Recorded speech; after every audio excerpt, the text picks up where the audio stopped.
Hello and welcome to Start the Beat with Sykes. My name is Sykes and this is my podcast. Before we get started, I just wanted to take a quick moment to thank everyone who checked out the last episode. If you're one of those people,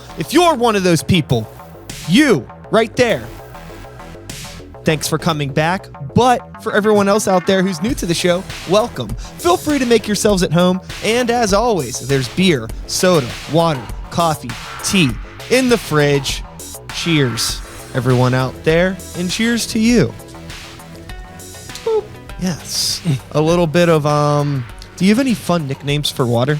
Hot quality H2O. What is that from?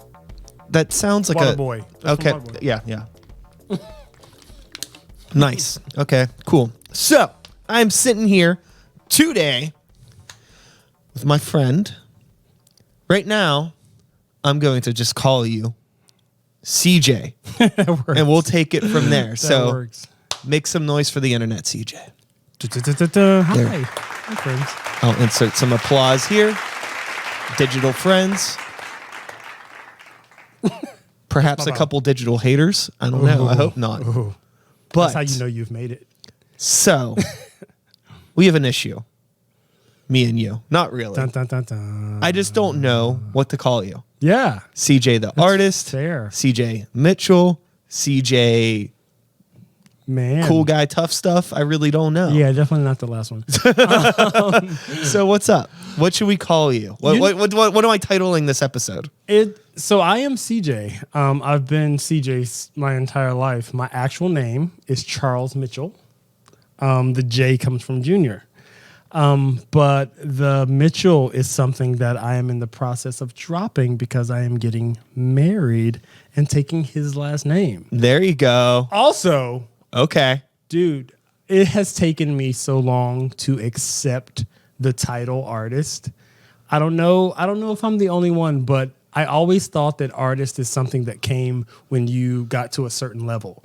You got a certain level of followers, you got a certain award. I thought artist would be something that I would achieve, but like this last season of my life, I'm like, no, artist is something that you are when you create, not when it's accepted, not when it's approved, not when it's applauded. So I started actually accepting the artist title. So that's why it is CJ the artist. Sure. That's an interesting thought because you can be somebody that calls yourself an artist, but you don't necessarily make a lot of art.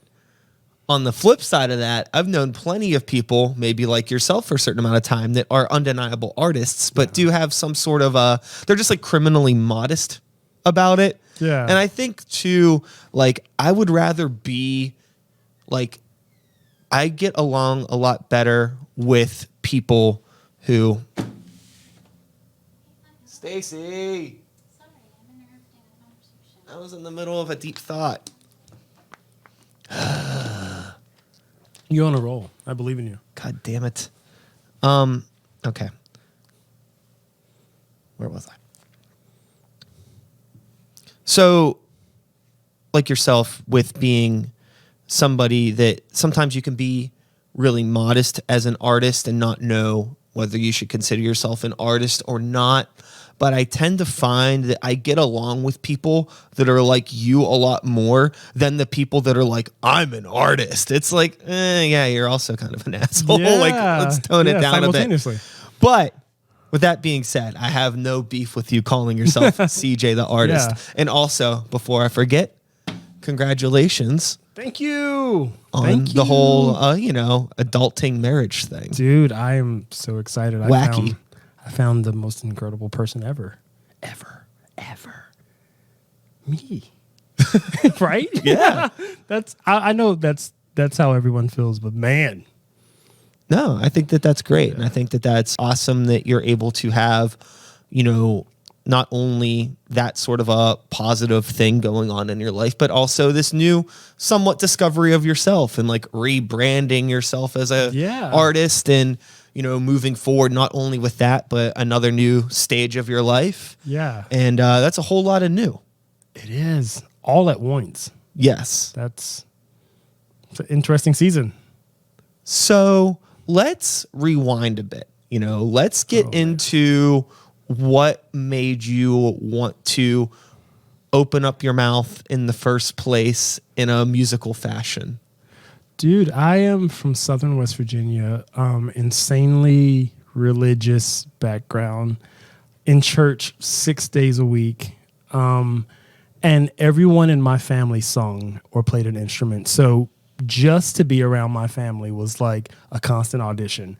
And the respect of my family members was gained through musical achievement. So when I learned how to sing, I was 5 years old when my aunt came to my house and wrote keys on a piano. And, it blows me away the things my friends were doing while I was inside trying to figure out a drum roll and while I was in the house trying to figure out how to play the Scooby-Doo theme song. It was ridiculous. I don't know why I was that kid, but I always wanted to do music. And my first show, my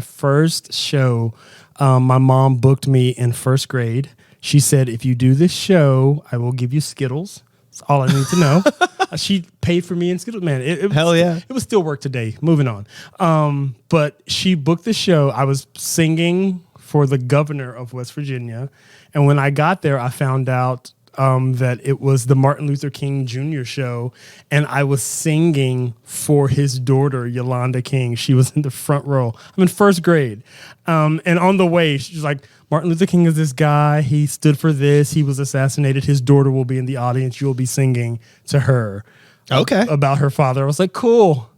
This is a lot more than Skittles, but I'm going to go with it. But that was my first show. And ever since then, ever since the first applause you get addicted to, I've been doing music.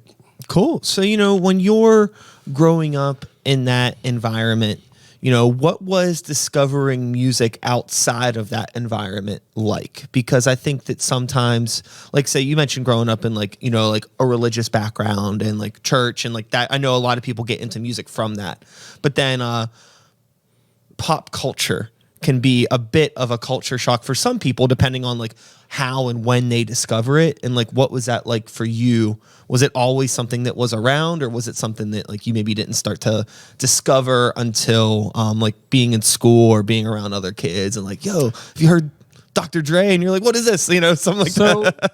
So I've thought about this. The most beneficial part of my life is that I try to fit in with everyone. So I'm 7 years old. I walk into my brother's room. It's hardcore Wu-Tang Clan.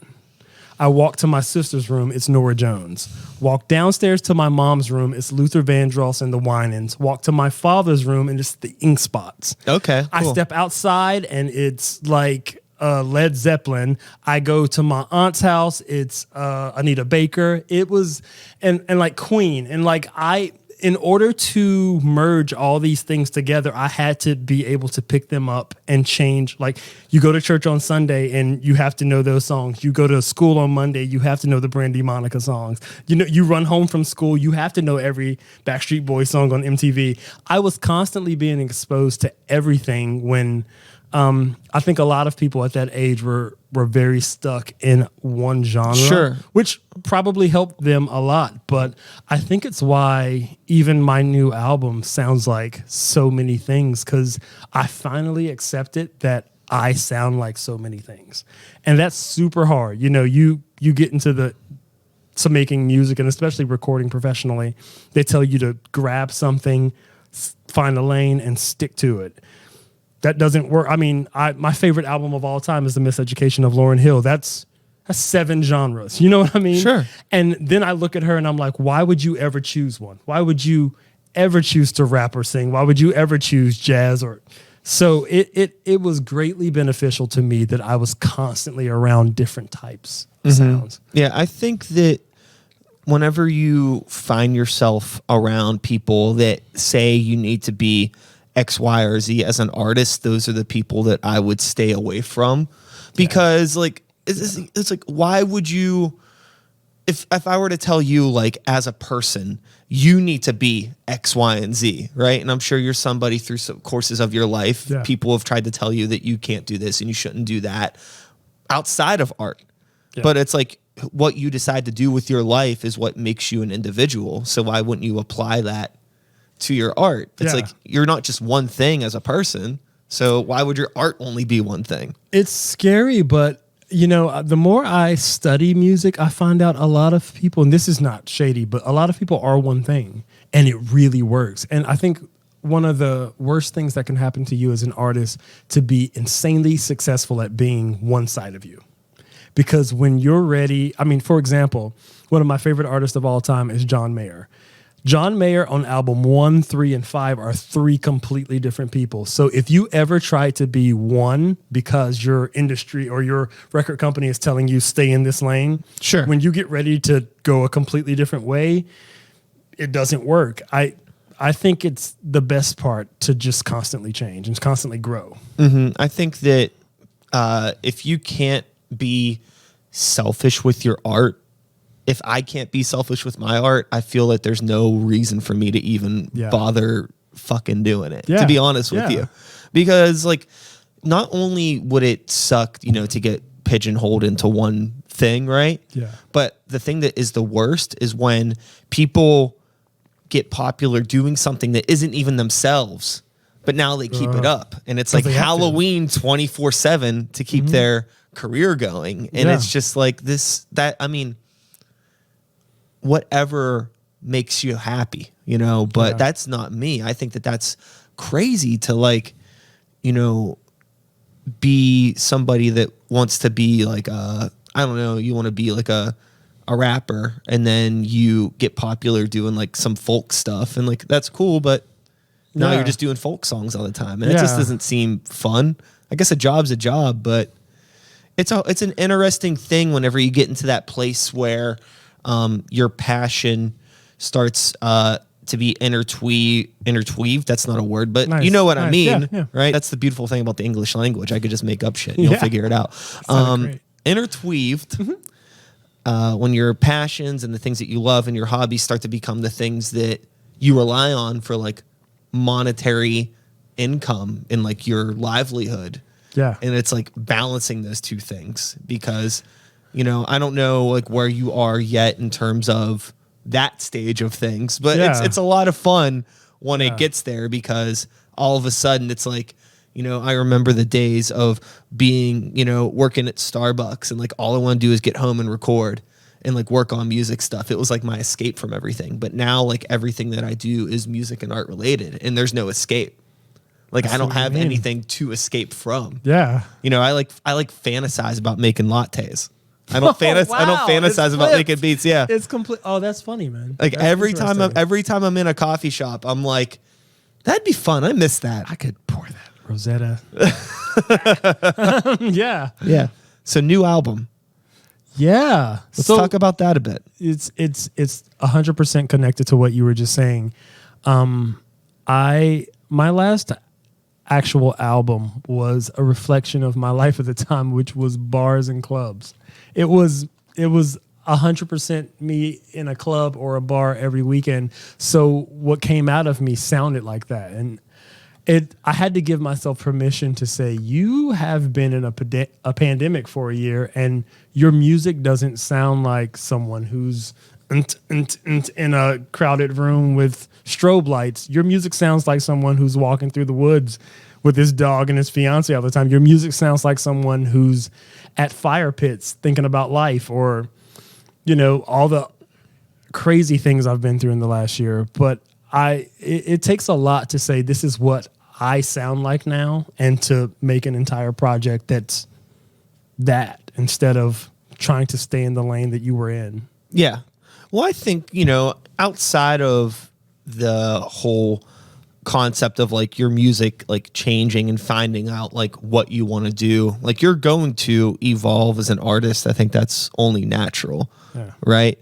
And also, like, if you're somebody that is writing music from your personal perspectives and reflections of life, the past year and a half hasn't been particularly kind to a lot of people. Yeah. But I'm really interested because it seems like, world terrors aside, you still have a lot of great things going on. Yeah. So it's like, it's like a whirlwind of emotion, right? And It's like, how a does that all like get wrapped up into your music?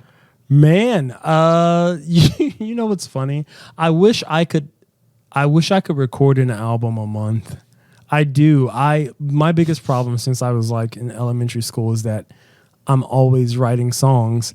And for example, my last album was 100% about situations I went through years before. So when the album comes out and there's an album release party and people are like, "Oh man, you're singing about this breakup. Like, I'm so sorry. You want to talk about it?" I'm like, that happened 2 years ago. Oh, sure. Like the songs that you're about to hear are what was happening in my life at the time. So they're like, are you and your, your partner good? Like, yeah. What you're hearing is a past chapter, but you have to choose, like, is this a chapter of my life still worth noting for a listener? Are they going to get something from this? Is it still so important that they need to hear this part? And sometimes it is. Sometimes you have to. I've been in the studio and I've been like, so how did I feel when I wrote this song? Because I need to remember why I desperately needed to run to a piano and pen this, because I don't feel that way anymore. But this is the first time in my life I'm actually singing about things as they currently are. It is the most invigorating thing I've ever felt in my life, to sing about actually being in love while in love. That's 90s R&B dream. That is the Boys to Men, down on bended knee. That is finally. That's how I feel. I think that's one thing that a lot of people sometimes overlook, especially with like underground talent, is just how long it takes to get something put down. And I've said this 10,000 times. I don't care what kind of music you make, if I like it, if I don't. Anybody that is able to just like make an album happen, even getting a couple songs recorded, it takes so much time. It's so much work. People have no idea. Like it's not like by choice most of the time that you are maybe recording something that you wrote about 2 years ago, 2 years later. It's just, well, it just took that long to be able to make this happen, because there's all this other stuff that's happening. Work, school, life, kids. I'm not saying that you do all these things, but people in general, everybody has all this stuff that's going on all the time. I remember being jealous of Robin Thicke because he was going through a breakup with his wife, Paula. He wrote an album because he wrote an entire song a day. He put the album and recorded the entire thing in a month, and it was on billboards in Times Square within a month. And people got to know how he felt in real time. That is mind-blowing. Like, you don't ever know how an artist feels in real time. Beyonce released Lemonade way after they even went to therapy. What you get is the chapters before. Sure. So it's I couldn't imagine the feeling of knowing that what you're hearing when you pull up your Spotify is how I currently feel. Mm-hmm. That's amazing. But what you're saying, like what it takes for an artist to get that out, I'm sure you get this, but have you ever got we should do a song together? We should. And I'm like, great, that's awesome. Let me explain what it takes between an idea entering my head and it getting to your iTunes. If I could break that down for you. Yeah, I think that I'm always like really interested in collaborating with other people, but I find that a lot of people just don't work the way that I work. And that's not necessarily a good or bad thing. It's just a different thing. Yeah. And it's very rare for me to find people that I click with that can like just one off like, oh, let's do a song together. It's like, okay, like I'm like, we're getting together. We're like, everything has to have a purpose in what I do, because like, I've done hip hop stuff for a really long time. And back in the day, I used to have like friends and do like guest verses and stuff. And what I learned from that experience is like, I send you a song. Mm-hmm. I have my verse, the chorus. I gave you a spot for a verse. Like say you're going to do a 16 on my track, right, gotcha. CJ? And you listen to the song, you know what it's about. You hear the verse, you hear the chorus, and write something, come over and record it, or if you can record it on your own, cool. Yeah. You wait like 6, 7, 8 months for them to record something. They get it back, and it's like, you just wrote whatever. Like this has nothing to do with what was going on. Yeah. And that's the thing that always rubs me the wrong way about a lot of pop songs that have like rap features. It's like never so about like there's a I don't remember who is on the track, but Katy Perry's Dark Horse. There's a version with a rapper on a bridge. And it has nothing to do with the song. Yeah, it's terrible. Eat your heart out like Jeffrey Dahmer. Like, what are we talking about? This is ruining the song. That has become the norm. I know. Hip hop features, and it is mind blowing. And it's just like, okay, like I don't mind like collaboration, obviously, but when it just seems like, oh, like famous person A with record label A and record label B, and they have contractual obligations to each other, and like, oh, whatever, you know, we're gonna split all the Spotify thing. Whatever. I'm not, you know, I just don't like it as an artist. But that's when like you reach this point of like the way people digest music, because a lot of people aren't thinking about that. People were just like, it sounds nice and it makes me feel good. So who am I to be like, you can't feel good because I think it sounds dumb? Like I can't be that person, you know? Like if you want to put weird toppings on your pizza, do it. If you want rap verses that make no sense in your pop songs, go for it. See, okay. It's just not for me though. I have to bring Lauren up again because I remember I watched every interview for Miseducation, and she said, I have to feel the high before anyone else. And if I can't feel like this is a fully thought through, wonderful project, it can't reach someone's, and it could be like, it could be catchy, it could be popular, but like if it doesn't make sense for me, I can't like hand it to people just because it works. I can't. Yeah. And also, like, I think the older I get, I'm becoming such an old man, but like, it has to be timeless. I'll never record a song and at the end of it not ask myself, how will you feel about this in 10 years? How will you feel about, were you honest? I mean, it could be whatever kind of song you want to record, but is this something that you can stand by in 10 years, or was it just catchy enough to be played in your club tomorrow? Because those songs you won't remember. Yeah. You can make those. They work. It's really funny. Like it's like how when I was younger, trends stuck around for a while. It doesn't really happen so much these days. And it's funny to hear a track that's maybe only 2 years old. Like, and it somehow sounds 200 years old. That's so old. Because oh man. But you can listen to like, I don't know, like a really good classic rock record and it sounds just as good as it ever did. Yeah. What is it about like some forms of pop music where it could just sound so temporary?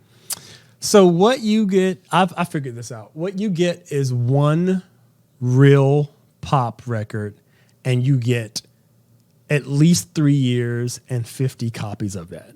I could write this out for you right now. What you'll get, say there's a hit and it's like mind blowing, everyone loves it, it reaches people. What you will get is every record company saying, I have a guy that sounds like that, kind of looks like that guy. I can reproduce this slightly different for the next 3 years and it'll sell. And right when people get tired of it, I'm still going to have made millions. Oh yeah.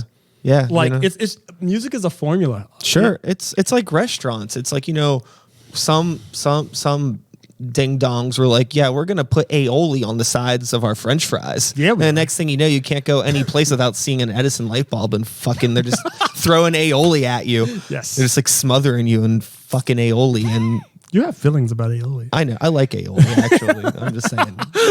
It's true. It just seems like a funny word to like say angrily. It does. Like, let me hear your angry voice and say it aioli, like real angry. I can't. Like aioli. Like lettuce is the same. You can't be angry. Lettuce. You can't. You can't. It's not. You just can't. So, you know, in terms of CJ the artist and, you know, a wide variety of styles and influences, you know, I've like heard a lot of the music that you shared with me, and there is, you know, sometimes like a much darker edge, a bit of a, you know, not necessarily aggressive, but I'm curious if you have any sort of relationship with any forms of music that may be a little bit more aggressive. Is there like a real rock and roll side to CJ the artist, Oh, yeah. or do you find yourself to be more of a I don't know. You were going to answer the question, so I think the last few years I've been studying how honest songwriters can be. I grew up gospel and R&B, and though wonderful, you have to take how you feel and like mask it so much for it to be palatable. I've been really studying how rappers are insanely, in a 16, they can tell you some of the craziest truths that you'll take an album to sing that same truth. It's ridiculous. I love how pure that they get to be. I love how pure some of the rock songs that I've been coming across, my desk. I think I've really been trying to figure out a way to say the things I need to say without the filter.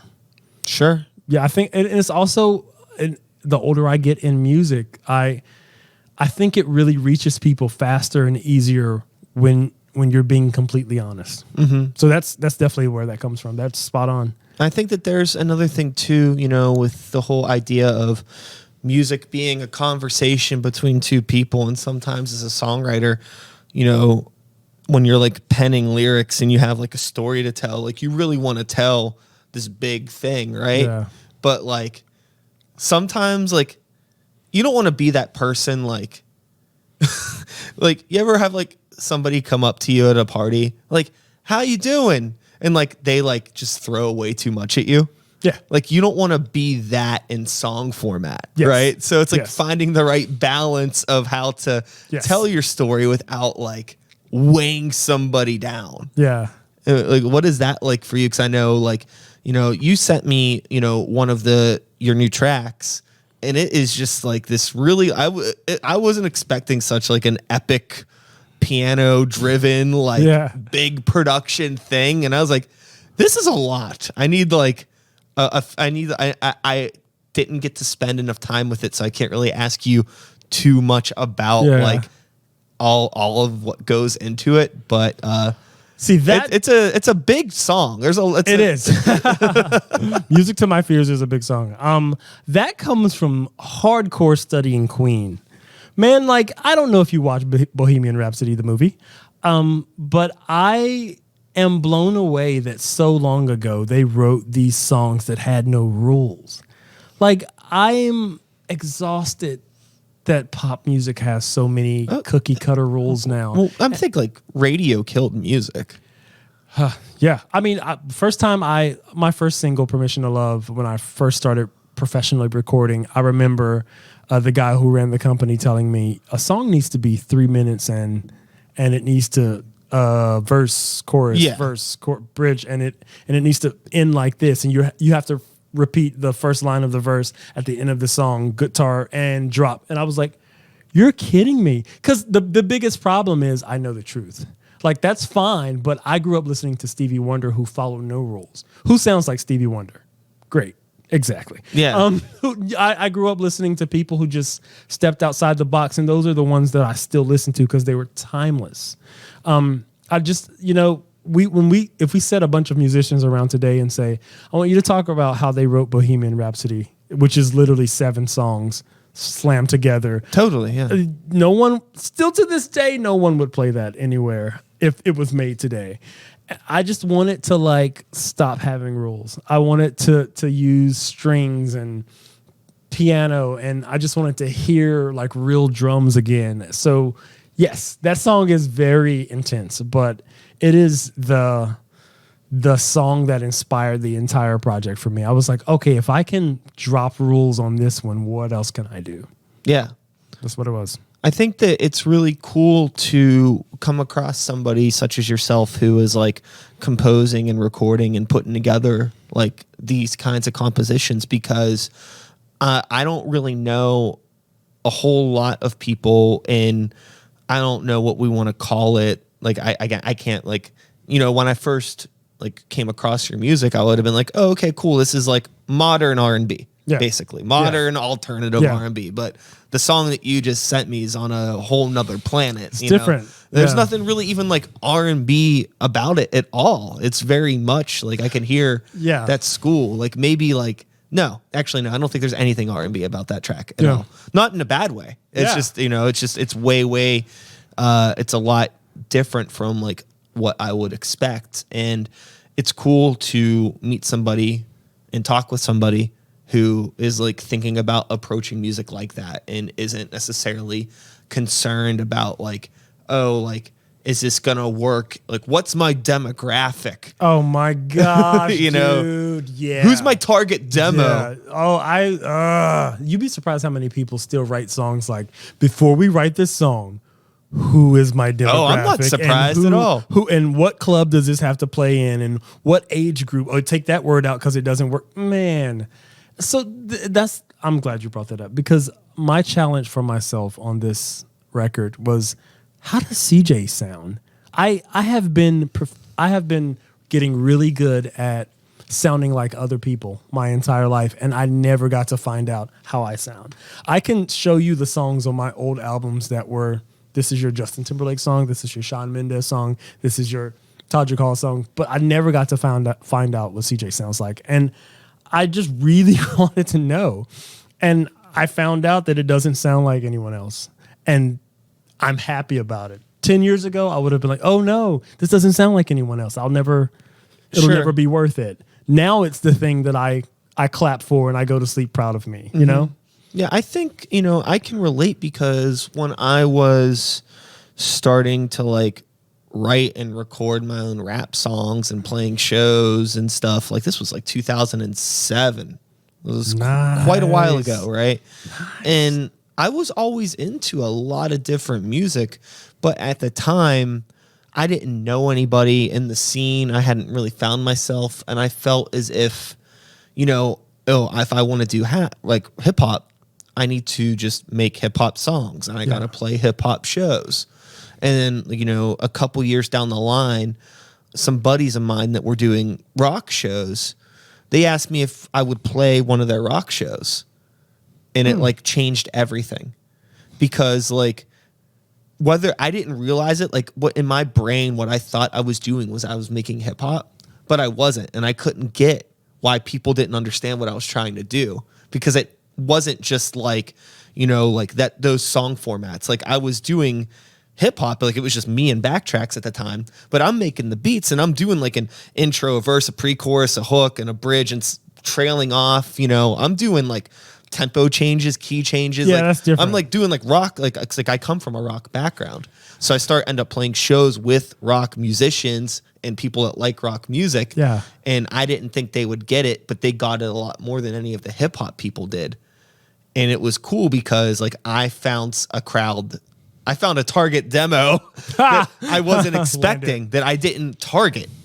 I found a demo, it just happened. Yeah. And on the flip, I think they found something. It kind of became a gateway for both of us, because a lot of those people that weren't necessarily like people that were aware that there were like weirdo rap people that do stuff like what I'm doing. Cause like it wasn't like because all my inspirations were like really weird underground rappers and not anything that was super popular. Yeah. So it was really, really cool. And it really just came from like putting myself out there constantly, trying to find my own voice, and just like not saying no to really any opportunities. And then I found a crowd of people, See, that's what we don't tell people enough, is everyone should do what they're passionate about, and then you'll find where you fit. We do it the other way. We say, find somewhere you think you'll fit, and then conform your art to maintain that spot.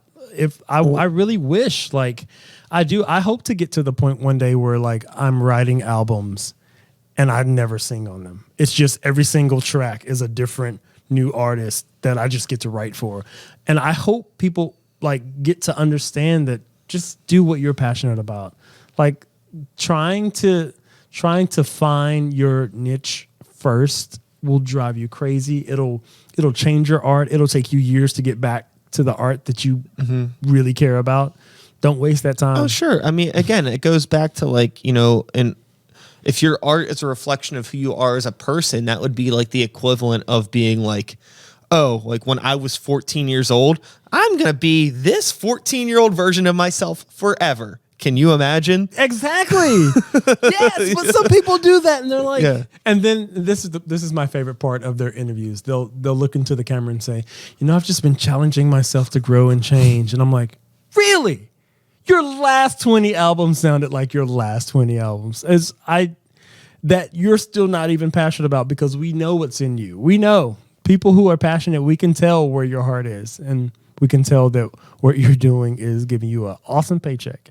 And I know that works for you, but man, I wish I heard more passion and more conviction in people's art. Yeah, it's there. It's just you gotta scrape under the surface for it, Gotta look And I for it. think that there's so much distraction from like what makes a good artist nowadays. I know that there are a lot of, because youth drives the culture, right? And Yeah. now it's not all, but a big portion of that target demographic, we'll use that word, but a lot of that is social media based and Yeah. TikTok based and like lifestyle influencer based. Like you can't just be a musician anymore.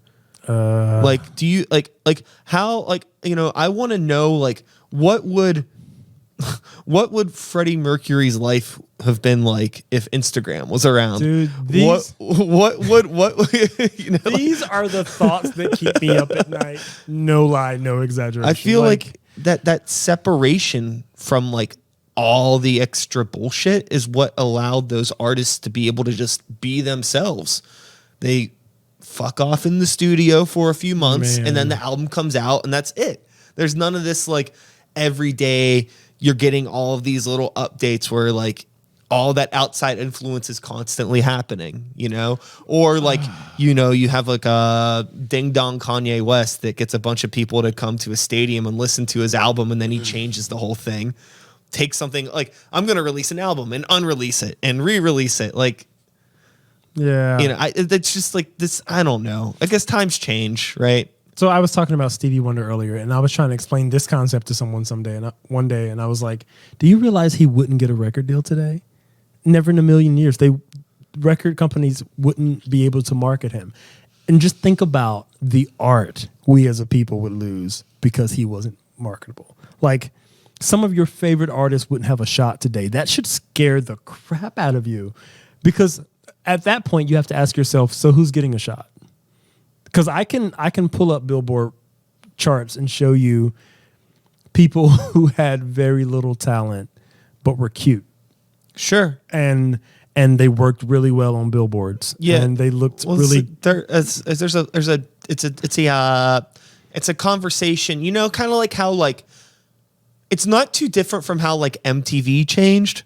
Like MTV doesn't play music videos anymore, but it's still part of music culture, right? Yes. It's entertainment. So like Billboard is like the top artists. A lot of it is like, well, these are entertaining artists. The talent is not take it or leave it, right? Every once in a while you get some weird wild card that comes in. that connects it. Yes. Yeah. You're right. But it's rare. Totally. That's why it's special when it happens.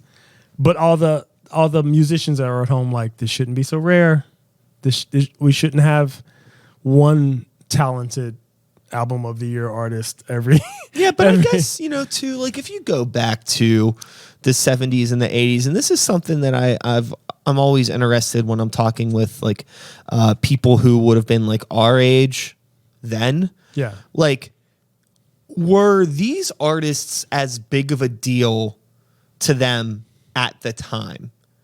Like, what was it question. like? Like, you know what I mean? Like, what was like, oh, David Bowie just put out this album called Aladdin Sane. Oh, whatever, I heard it. Like, now people freak out about it You're right. in hindsight. Yeah. But then was it just like, oh, whatever, Elton John, whatever. And then over time, it became this It's crazy true. thing.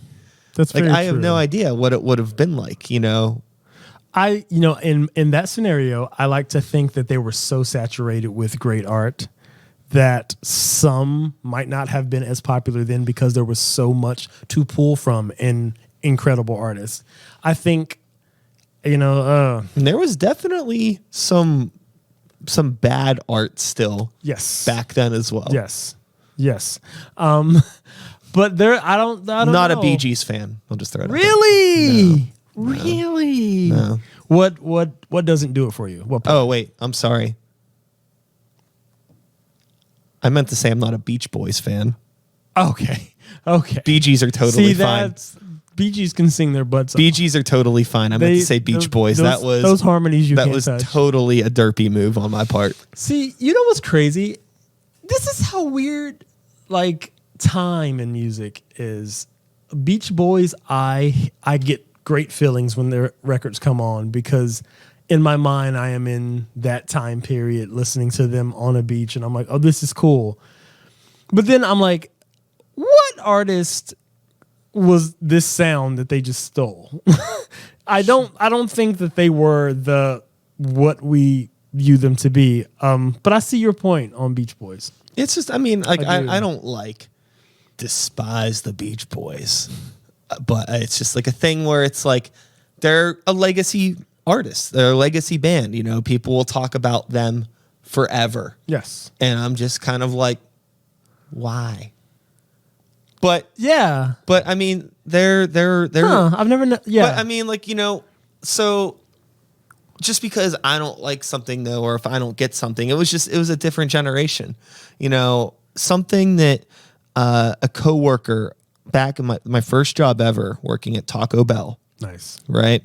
Should have never left. I got that job so I could start buying music equipment because I was like when I was, you know, getting into the beginnings of my journeys, right? Yeah.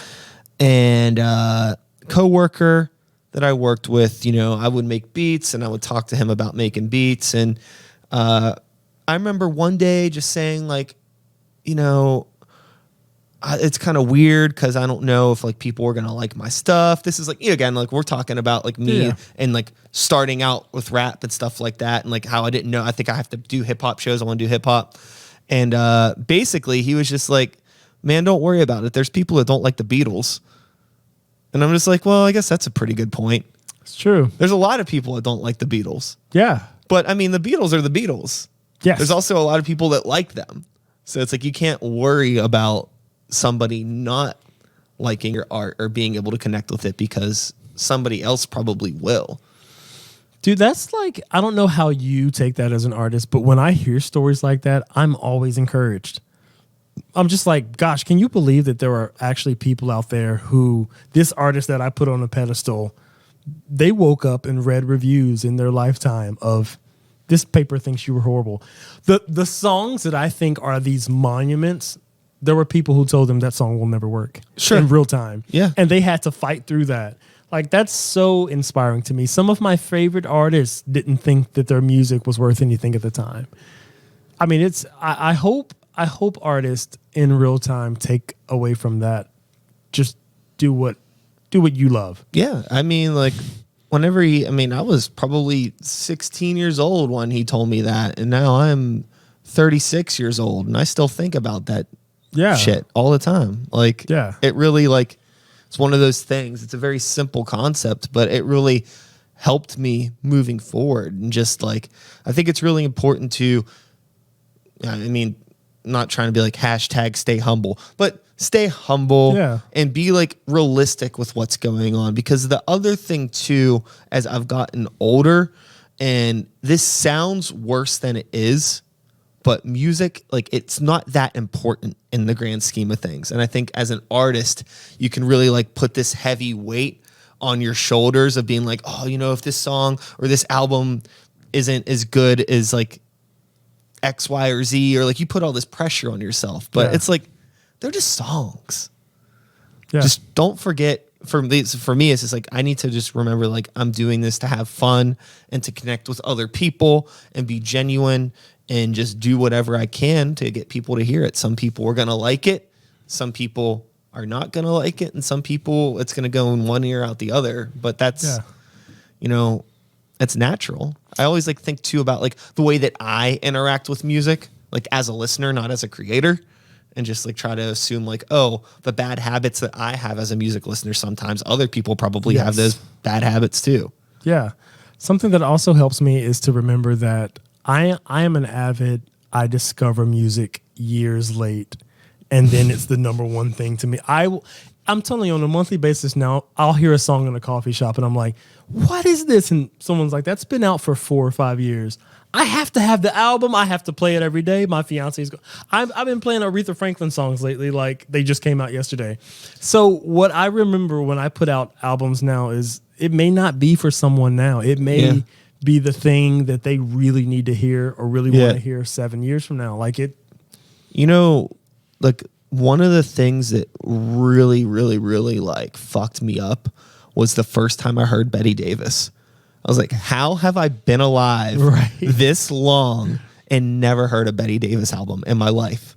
It was just a music from a different time that wasn't distributed nearly in the way that it should have been. An artist that was treated incredibly unfair in the industry, and like a fucking like one of the goats. Like she's fucking crazy, and like it just blows my mind. It's like there's like all these great albums that have been out my entire life, and now I'm just finding them in my late 20s. Like this is crazy to me, and that happens with a lot of other music too. Like Eartha Kitt. Like the first time I heard Eartha Kitt, I'm like, what? Like there's all this great music that has been around my entire life, but you know, when you're growing up and it's like you're kind of caught up in all the stuff that is new and now, and not because like I don't like old music. It's just like there's so much music. Yeah. And trying to find out about all of it. I'm always listening, coming up and finding stuff late too. That's basically the point I was making. I definitely relate to that. Sometimes it blows me away though. Like even things in my favorite genres slip through. Sometimes I'll watch like BET Awards or the Grammys, and they'll do a throwback artist, and I'm like, who is this? I knew this song, I didn't know the person, and things like that. It's crazy, man. You can't judge. It blows me away that an album comes out and they judge what people feel about it for a year. That's not the scale or the measurement of a great project. You know what else is really weird about pop music right now? This is actually something that I just realized yesterday. Fresh thoughts for the podcast happening in real time. That's a big theme of today's conversation, even though this episode won't be out for probably 3 or 4 weeks. But that's besides the point, right? So, but at the time of recording this yesterday, me and Stacy are in the car driving back from Ohio, and she was listening to the radio, pop radio. Yeah. And there was a lot of songs, some of which I had kind of heard maybe in like restaurants or something before.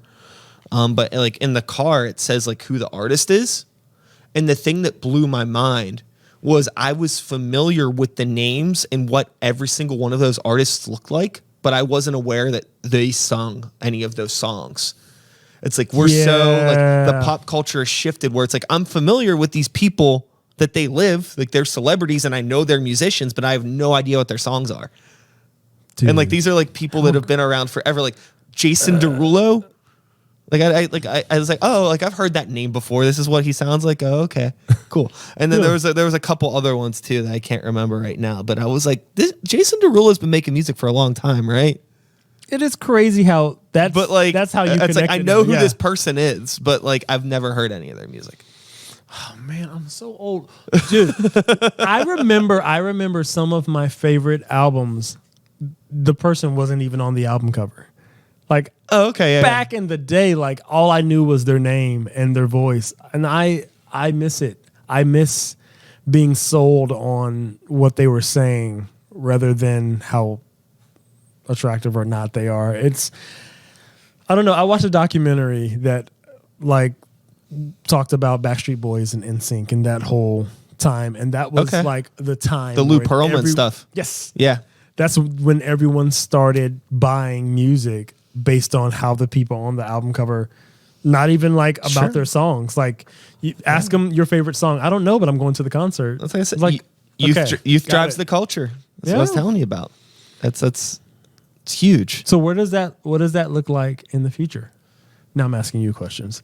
It's who knows, because if I reflect on when I was a teenager and all of the nonsense music that I was listening to. True. Right. Valid point. It meant the world to me. and people that were a decade above me were like, oh, it's that's all dumb. And I was like, I'm never gonna be like you. Those guys But have their clothes on backwards. as I've gotten older, sometimes I do catch myself slipping into that tendency to be like naysaying the stuff that the kids like these days or why they like music. And like, just because some kid discovers a song off of TikTok and they really like this 30-second hook doesn't mean that they don't have the same feelings from that as like I did the first time I heard point. System of a Down, right? Valid So it's like, I think it's still art. It's still connecting with people. I think there's a lot of negativity that is, in the culture. There's a lot of positivity, but there was always been negativity, and it's always a mix of things. Always it's will life. They're human beings. We're very, very chaotic creatures on a rock that's hurling around in the universe. And it's just like there's if you want to get wild, right? I'm not trying to get all Discovery Channel on you. I'm just like it's very like generations change, and It's true. It's interesting because a lot of the music that is very popular these days, it's so young in terms of like hip hop, for example. I mean, hip hop, if you like, is like maybe 40 years old if you want to stretch it. Like in the 70s, you start seeing some of it really kind of birthing and coming up, right? Yeah. So, but as a civilization, music, the concept of music has existed for thousands of years. Yes. So when something evolves over the course of just 4 decades and people say, oh, that's not what hip hop is, it shouldn't evolve. It's like this style of music is so young, and people did that. They do that with rock music. They do that with everything. It's like, these are just very young things. And who are you to say that like, oh, mumble rap isn't rap and it was better back in the 80s when it was boom bap? Like, it doesn't matter. It's going to evolve. Life evolves. Everything changes. Yeah. Everything. It's true. Which is a good thing. Yeah. There was a time when, there had to have been a time that French fries didn't exist, right? Don't bring that up. That's crazy. I can't imagine. So this is my question to you. Do you think deep fryers did to food what amplification did to the guitar? Yes, the answer is yes. That's a hard yes. That is a yes. Yes. Next question. I'm ready. That's just a random thought that I had. That really has nothing to do with anything. So this new music, this new record, does the record have a name? I don't think you've mentioned it. It does. It's the Blue EP. The Blue EP. The blue one. My first EP I think was purple. It was years ago. I didn't know until the last few years that I hear song in color. That sounds like the weirdest thing. I can't believe I just said that out loud. But I can hear a song and immediately tell you what color that connects to in my head. I can. That's not weird. If I could take, like, give me a color and play these 20 songs, and I can categorize them into colors. So this one is 100% blue, and everything that blue sounds like to me. And it doesn't hurt that the fiance I'm marrying in a month, we both have the same birthstone, which is sapphire blue. So everything, wedding included, is very blue right now. So that's where that comes from. Cool. And what is the timetable for releasing? This will be end of August. It better not be September. It will be end of August. That is my goal. Okay. Yeah. Cool. Yeah. It's tight. And are there any fun? By fun, I mean that very sarcastically. Fun behind the scenes things that you're doing as an artist to try to help promote this release. This podcast aside, of course.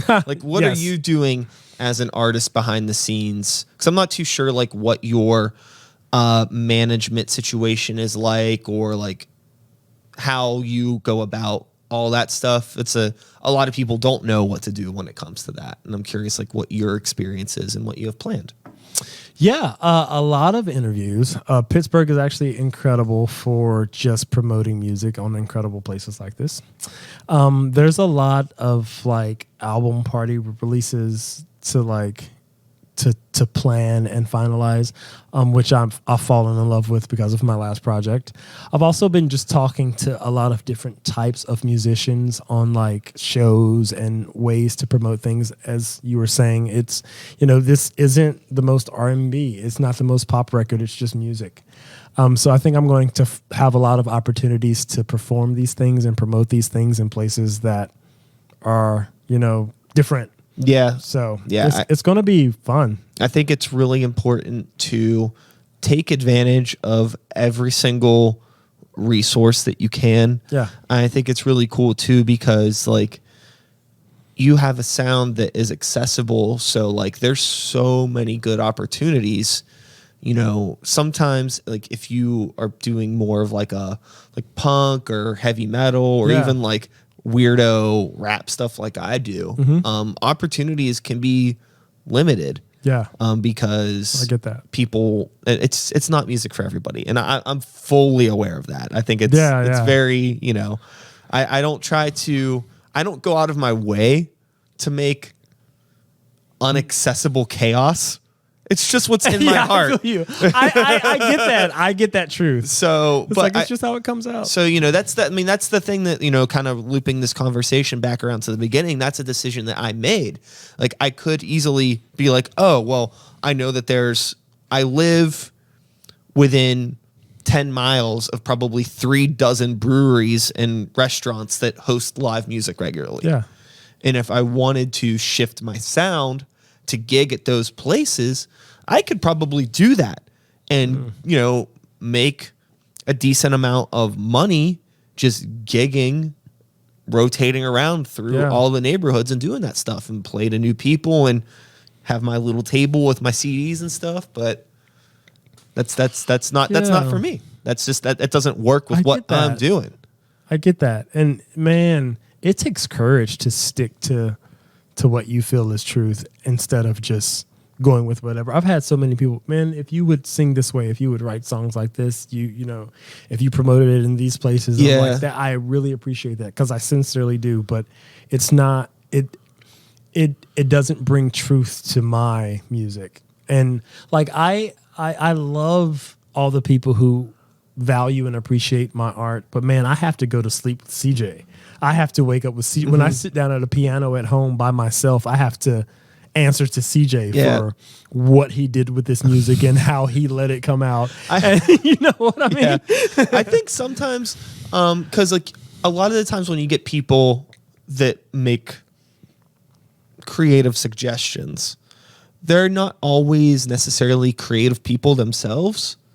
Yeah. And I think that they have an idea and it's coming from a place of genuine compassion and they think that they're helping to some degree. But I think that if you don't create, I think it's really hard to understand that need to like have a creative, artistic, somewhat selfish fulfillment in order for it to be worth it. Yeah. Right. It happens a lot. Like I've talked with people about like being in a heavy metal band and being in punk rock bands before and like playing shows and be like, oh, so, you make money, like all that stuff. It's like, not really. And then it's like, well, why do you do it? It's like the idea right there. The idea of like doing something, putting your time into something that doesn't like financially return. The idea of like, not like, how can I word this? The idea of like,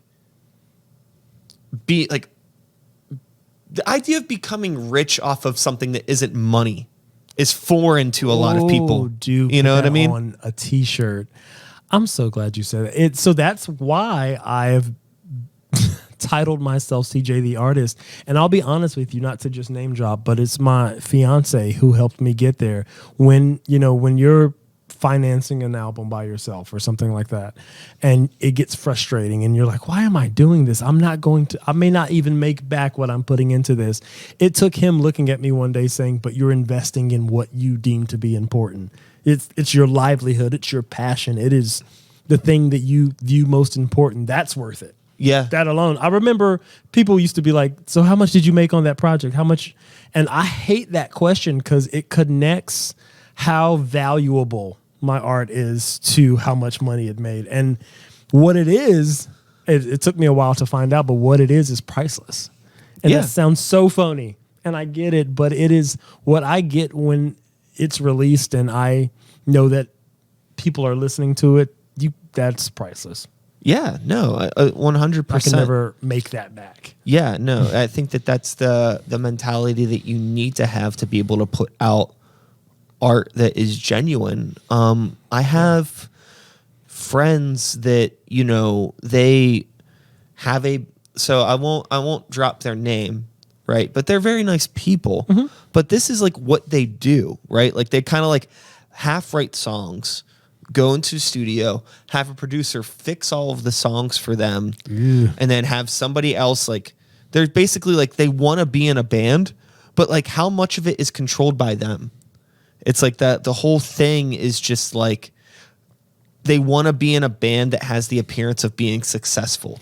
So you're just throwing in all of this money and paying people to do all of the work for you. So now you have this like Halloween costume. And yeah, you can go tell people that like you're making money. Sure, you are, but you're basically an employee of somebody else's ideas and you're wearing the costume of like an artist, but like you're really just like it's no different than being in like a school play or something at this point. I didn't know that people existed that actually just desired to be famous. I didn't know until a few years ago that there were people there would be people that I'd be like working with musically and they'd be like, dude, write a song like this. People will listen. Work with this person. It'll get a lot of YouTube videos. Make a video like this and like a bunch of people at this place. And I'm like, that doesn't fit what I deem to be important. And that doesn't Sure. fit and they're like, why not? It'll get you famous. And I remember just staring at these people like, wait, you have a different passion every year. Every year you're a DJ or you're a guitarist or you're in this type of band or that type of band. Now you're touring over here. Now you're like, you actually will just do whatever gets you famous. There is no specific, if music doesn't work out, you would do anything else. I didn't know that. I have never desired to be famous. My only goal has ever been to make my music heard by the people that it's supposed to land with. Sure. That's my only goal. I would make albums with no photo. I would make albums without a name. I would be, it sounds crazy as an artist. It's like reverse promotion. But I would be completely fine knowing that the world was listening to my music. I'm done. Yeah. I don't need stuff. So there's a couple things. But the one thing, I guess, trying to stay on track, an artist that has always fascinated me with like how well they've been able to kind of be like push themselves outside of like all of the mainstream hubbub, but still be very culturally relevant. Frank Ocean. Yeah. Yeah. I mean, How did he pull that off? masterclass. You know, I don't. I think he stuck to it from the beginning, though. Yeah. Like, I think it was clear to people that you couldn't sell him a certain way like you had to sell everyone else. To be half the things he is and to be successful is mind blowing. To be all the things he is and still not in every interview and still not,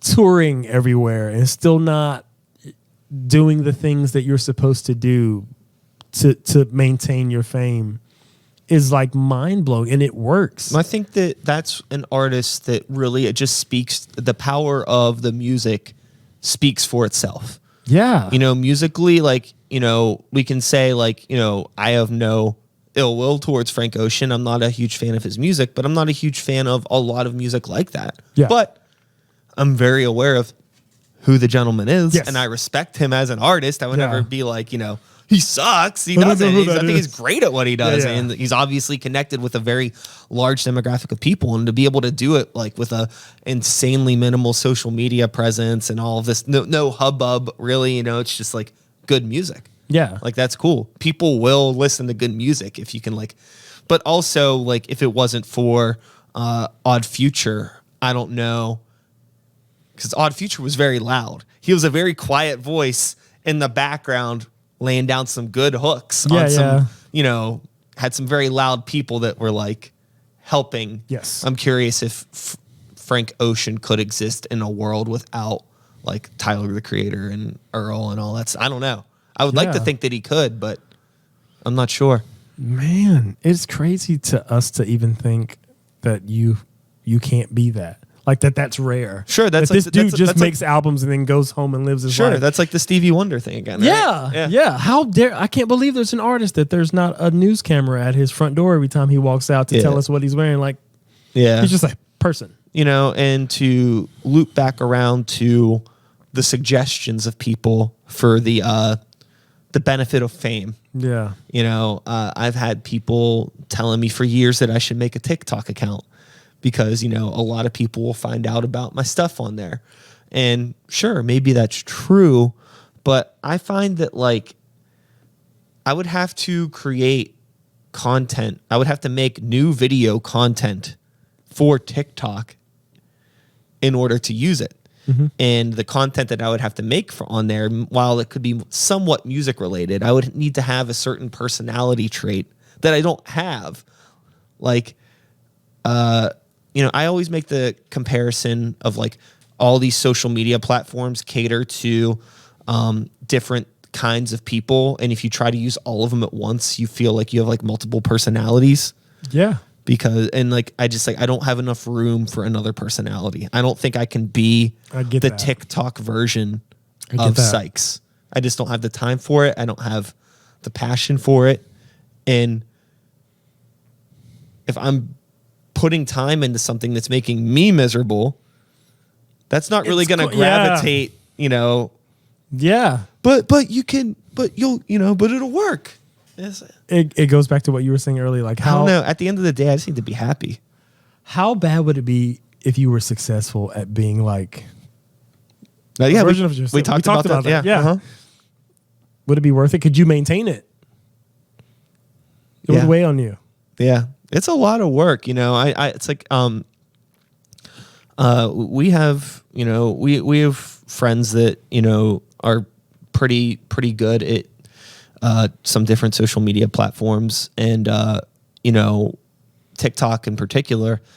A lot of followers, making like a good name for themselves on the platform. Yeah. And it seems simple, like, oh, you're just making these. Why'd that get out of focus? Hello, whatever. We're back. You have these videos that are only like a minute long. Like, oh, it doesn't take long to make a minute long video, right? Yeah. But like, they'll like spend all day, trying to get like this one thing together. Yeah. And then like, I've seen them like, if it doesn't get X amount of views in X amount of time, you take it down. They'll delete it. The whole day is gone because they can't have a video with a low view count because it looks bad for the optics of their page and it messes up. And like, I'm like, you're telling me you want to subject me to this chaos that you're doing? No, you think thanks. I fit into this? Yeah. Like I'm perfectly fine sticking with my creative thing. If I don't have 25,000 kids liking my stuff on TikTok, that's okay. Yeah. Maybe they'll find out about me another way. Maybe they won't. I just don't have the capacity. Something I've thought about a lot too. Like, I get really stressed out and anxious when like things start to go too good. Like if my phone starts blowing up a lot, like if I have like a release day or a show and like a lot of people are talking to me, like I don't do good. I'm like surprisingly bad with like a lot of human connection. Like I could do small group stuff, one-on-one stuff, no problem. And the idea of like, what would happen if something did blow up? What would that be like? What like could I actually like mentally handle fame? Glad you brought that up. Let's talk mental health for a while. I know so many artists who are like, I want to be famous, I want to be out there, and I'm like, What if someone, and I'm a weirdo, so follow me. What if someone said, this is your life, you get famous, this happens, this happens, this happens, you can't handle it, you fall apart, this is your behind the music situation when you've fallen apart. If someone showed you that movie and then brought you all the way back to the beginning and said, now do you still want it? Because sometimes the price of blowing up or being super popular isn't worth it. I wonder, I'm always the person when I watch like Whitney Houston behind the scenes. I'm like, if someone would have said, this is what's going to happen, but you're going to be really popular and you're going to be like world renowned, and this is how it's going to end, and then brought her all the way back to singing in church with like a little ponytail on the top of her head. Do you still want it? You know what I mean? Yeah. Like every artist struggles with, man, I wish I was more out there. I wish I was more accepted or more whatever to followers. I walked into my mother-in-law's house a few months ago, and she had my album hoodie on and told me her favorite song. And I was like, maybe I'm crazy, but I'm pretty sure this is success. I'm pretty sure it's this. Sure. Like I know people who have incredible music videos and incredible views, and none of your friends know your music. Mm-hmm. None of your coworkers play you when they're not around you. I picked up my phone, 2 weeks ago, and my friend was like, dude, I went through a crazy situation with someone I've been dating today. I had to listen to Dance to Remember from your last album that rules. just to get through it. And I was like, I think this is it. This is the thing. But we don't look at it that way. We tell everyone like success is the stuff and the numbers. But if you can't see it at this base level, the stuff won't even matter. Yeah. You know what I mean? I think that's such a good like mindset to have. Like I've been in positions where like, we were like at a Sheetz an hour away, and the person making the sandwich was like, "You're that dude from Grey Walker," right? Like, yeah, cool. And that's it. Like that's so weird, but Yeah. like awesome, and like stuff like that has happened, and like that means a lot more because it's like that's like a physical, real world connection of like it. When you're in the zone all the time, and you're always moving, you never take the time to like really look behind you and see how far you've gone, and like you don't always know like all the impacts that you've made on everything. Going back to me and like my habits as a fan, like there's so many artists that I follow, big and small, but like I'm not much of like, if I'm on like Facebook or Instagram, I'm not always like the type of person that likes everything and comments on things. Like I kind of just like treat it like a newspaper. Like I see things, I read it, and like in my brain, I'm like, oh, that's cool. And then I keep going. I know that it would be helpful if I hit the like button and helped get up them numbers, but it's just my brain like doesn't value those things. Yeah. So I don't think about it. And like, so it's like, okay, maybe it's not necessarily that like other people aren't like seeing my things because of an algorithm, or maybe people aren't like liking my stuff because they hate it. Maybe they're just like me. They're just scrolling through, taking 5 minutes during their work break, looking at stuff like, oh, cool, Brian did something new. Oh, CJ has a new song. Cool. Like they're happy about it. They're aware of it, but we've become trained to think that like the only receipt of the proof of success is, that the analytics. Dude, one day I checked my iTunes sales and I was like, what is this? I can't believe they're so low. And then I stopped and I was like, CJ, when is the last time you bought someo's album? You love music. You literally love music. When's the last full album you purchased? And then I started asking my friends, I was like, do you guys buy albums? They're like, no, we listen to them on Spotify and keep going. I was like, so why would I, as an artist, hold myself to a standard that doesn't even make sense to me, that I don't even participate in? I think like having that self-awareness is huge for like the mental health of being an artist and moving forward, and like, because we can't do anything about the social media. That's just what it is. This is life now, right? It's like still calling it social media sounds old.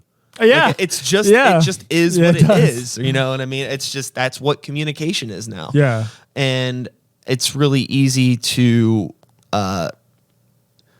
get lost in the sauce of putting all of your your value into those numbers. But if you're Yeah. able to, be realistic with yourself and know that like, hey, like I do this podcast, an equivalent would be like, oh, like I go onto YouTube and I see some other big podcast and it's like, okay, they get 50,000 views in a day. That's crazy. But in what world does my podcast about underground artists from Pittsburgh, PA get 50,000 views in one day? Yeah. That's not going to happen. Yeah. This podcast might get like 100 or 200 hits. Maybe, sometimes more, it depends. Yeah. But when's the last time you sat in a room and talked to 300 people at once? Right? Yeah. The number seems small, but if you think about it like that, like if there was all those people right It's true. now I don't in a think about it as space, like, yeah. we would be like, this You're right. is fucking Overwhelming. crazy. Why are there, because like, when have we played a local show with like 300 people at it, Yeah, right? that's So insane. there are, you can't expect that many people to like be interested in like the niche workings of like the artist mind, but the fact that I even have the fan base that I do, Yeah. I'm thankful for, because it's like, this is crazy stuff. Like when I have conversations like this with people, it's really fun because it's really easy as an artist to isolate and feel like you're alone and that like you're the Yeah. only person that thinks this way. Yeah. But what I've True. learned over the past however many years I've done this is, I don't even know what episode this is, but we're in the 400s now, right? Sheesh. So that's a lot. Congrats. That's a lot of people, and most of them are all the same. We all have the same issues and struggles and blah blah blah blah blah. We need an artist support group. Sure, maybe that's that's kind of what this is in a way. I think that it's important to have these conversations and to document them so other people can hear them and try to hopefully find something that's useful for them in their art or their life in some sort of way. So, Yeah. I feel like I spent a lot of time trying to figure things out on my own. And I don't know, I wish it wouldn't have taken until I turned like 30 to really figure it out. I wish I would have had it like locked in a little bit sooner, but life's a journey. It's all good. It's a great journey. Yeah. At least I got where I was going. You did, man. I'm proud of you. Thank you. And you know what? I'm proud of you as well. Thank you. I remember, the first time you reached out, it was so funny because, like the level of like production and songwriting, I think I'd already told you this too before. I was just like, I can't believe that like somebody so modest just sent me this. Yeah. Yeah, totally. Wow. Totally. But it makes sense because like most of the time, like, again, I said this earlier in the conversation, like the people that I get along with are the people that are like that. It's not like the art speaks for itself. And then like as a human being, they're just kind of like, I just want to do this art. Like I'm not about being this huge, larger than life thing. Like the art is giant, but me, I'm just kind of like, I'm just chilling. Yeah. It's a journey, man. One of the most beneficial things that happened to me the last few years was running into an amazing actor in Pittsburgh. His name is Patrick Cannon. He's incredible. He like made Mulligan the movie or whatever. But I went to see a show of his. He was in a play downtown in the Cultural District. Like the theater is full of people. He's incredible. He plays 5 roles. He walks into the coffee shop the next day and he's like, "Hey man, you're an artist just like I am. Like it's good to see you." And it was the first person I think in my life that referred to me as an artist. And I'm like, this guy just played a show like for hundreds and hundreds of people and like standing ovation. And he refers to me as an artist. So why don't I? Like, why? Yeah. Why, what am I waiting on to get to that part? And it was just incredible. Like it's cool to get there. It is a journey. But I'm glad that I've gotten there the way I did. Slow is super important sometimes because it keeps you humble. Yeah. And it also makes you value the steps. Yeah. And I think that, a lot of the time when people are rushing into things, they're not taking the time to learn anything. And then it just crashes and burns really quick. It's true. I think that the one thing that was a benefit of my journey taking as long as it did was that I just learned so much stuff that at the time felt completely useless. Yeah. But now hindsight, I'm like, oh wow, like No one could teach you those things. sure, yeah, it's like cool, right? And I have all of these skill sets, and now I can help other people do cool stuff. And There it is. that's it. There it is. It all comes back around. Nice. Yeah. So late August, Late Blue. August.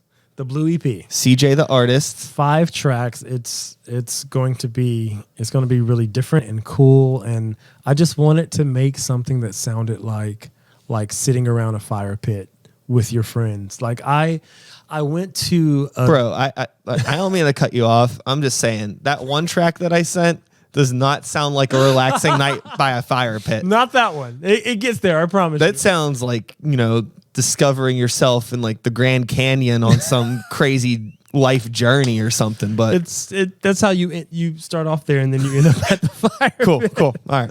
But no, I wanted to make something that just sounded different, sounded like, relaxing ish.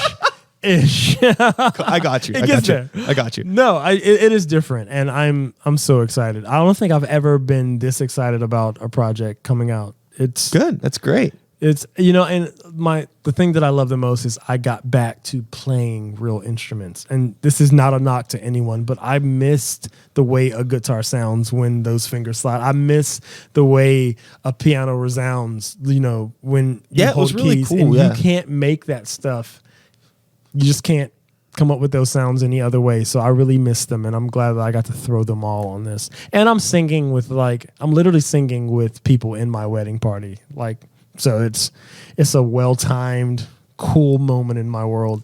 Hell yeah. Yeah. So where can people, since there isn't like a hard release date Yes. at this time, where can people find you so they can follow you and keep up with your journey? Yes. Well, I'm sure when they go to this video on your page, I will be very easy to find. Yeah. But I will be at cj.j. the artist on Instagram. A lot of stuff on YouTube, but all the stuff will be mostly through Instagram. It's the best route to get everyone to iTunes and Spotify and everywhere else the album will be. Yeah, it's funny. Like there's this will be the last tangent that we go on before we just hard cut this off. Ready. But Instagram is the one social media that nobody seems to have any real beef with. There will be people that are I don't like Facebook, but I don't like Twitter, I don't like TikTok, but most people are but I got an Instagram, it's whatever. I'm glad you brought that up. I have a beef with Instagram. No, I do. Dude, so I remember, I think it was a few weeks ago, someone was like, Instagram just decided, officially that they are no longer a picture sharing platform. I was like, what does that mean? They change whatever. And then I pull up my app the other day, and all the buttons that used to mean something are now shopping. Oh, And yeah. I was like, what's happening? Is this Craigslist now? What is this becoming? I think it's true. Their purpose isn't picture sharing. Yeah. It's a lot more stories. So this is I just realized that I didn't have the camera on you the whole time there. I messed that up. That's okay. It doesn't matter. At this point, we're in the weeds. Only the real ones are still Yes. here, an hour 20 in. But I've said this 1,000 times, and I'll say it again. If there was a successful social media platform, whether it was something that's established, like Facebook, Instagram, any of them, and I would gladly pay monthly to use that service, just don't advertise to me. Yes. Because I understand that this is a free platform and this is how you make your money. Yeah. If I would pay 10, 15, 20 bucks a month to use an Instagram that has no ads, where people post their things, I get to see their things, no bullshit. I would pay for that. That would be incredible. And I think a lot of people probably would Yeah. pay something for that. They could probably make more money than they do from the advertising. I remember when But- YouTube was no ads. Yeah. I just watched your video. Yeah, I don't know. I'm not a. I'm sure that they're making way more money than we could ever imagine. Doing That's the kicker. things the way that they're doing them. That's the kicker. So, the moral of the podcast, ladies and gentlemen, is that me and CJ are going to both stop doing music because it's all about the money. And we're going to turn off the cameras and we're going to start discussing our new startup social media platform. Oh, we're ready. Dude, you'll be fire. Yeah. Let's call it fire. Not like the festival. New sandwich. And with that being said, that is all, folks. Thanks so much for being here one more time. CJ, the artist. I'll be back again. This phone just died. My battery switch. I'll be back again next week with another episode. Same time, same place, same channel. You know the drill. My name is Sykes. Start the beat 2021. Woo, woo. Thanks for listening. And I got to use the mouse now. We did it. That's a podcast. Dude, you're a beast. Thank you. Wow. Thank you for coming. That's it.